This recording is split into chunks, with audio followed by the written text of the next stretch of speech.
You are born in medieval France, an ordinary child in a house where ambition sounds like an insult, standing out like a diagnosis, and the most exciting thing to watch is laundry drying on a rope. Huh?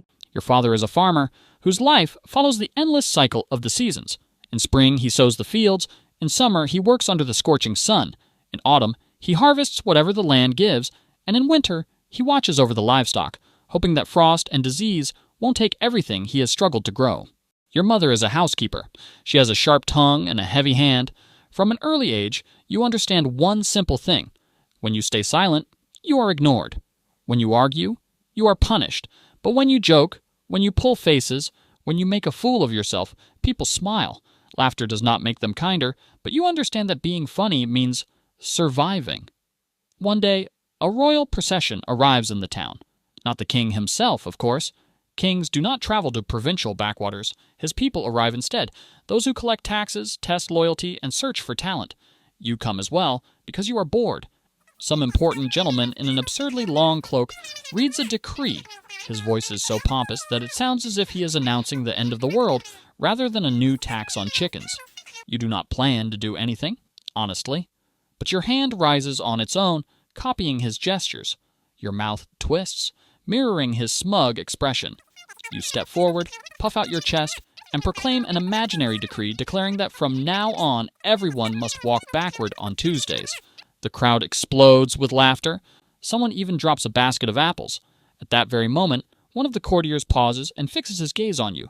That evening, court officials come to your home. One of them says you are talented, that you know how to entertain, that people like you are needed at court, not only because you are funny, but because you are unashamed. Your parents look frightened and proud at the same time. You are told this is a chance, that opportunities like this do not come twice, that you should be grateful. You are taken as easily as taxes or recruits are taken, and on the road, you are informed that you now belong to the court. At the palace, you are dressed immediately in a costume made of brightly colored scraps, stitched together as if the tailor were drunk, angry, and colorblind all at once. The fabric itches, but you are told that it does not matter. What matters is that you look ridiculous. The first thing you understand at court is that everything here is built on fear, but no one is allowed to show it. The king fears the nobles, fears rebellion, fears weakness. The nobles fear the king and each other. The servants fear everyone, and someone is needed to absorb this tension. That someone becomes you. You are brought out when the hall grows too quiet, when conversations drift into forbidden territory, when the king frowns. You fall, you stumble over words, you play the fool.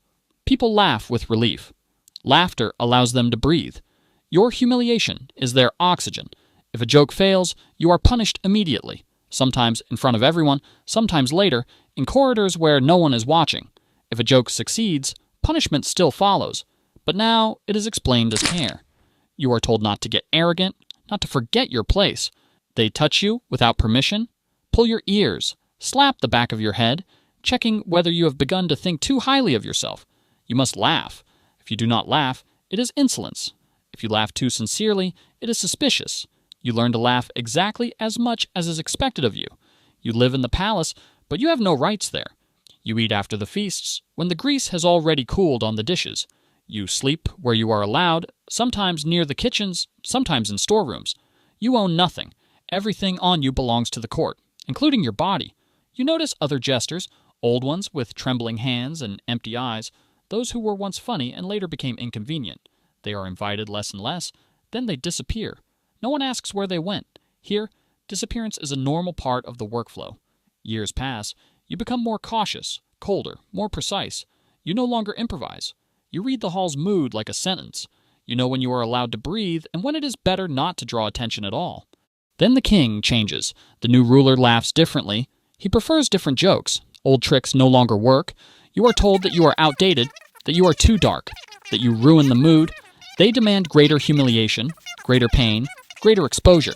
You must prove that you are still useful. At some point, you fail. There is not a single chuckle in the hall. You collapse from exhaustion, and the guards carry you away. This is the end of your career as a court jester, because a court jester is not a person. He is a tool. It is a convenient place where fear, malice, and contempt can be dumped. That is why being a court jester sucks.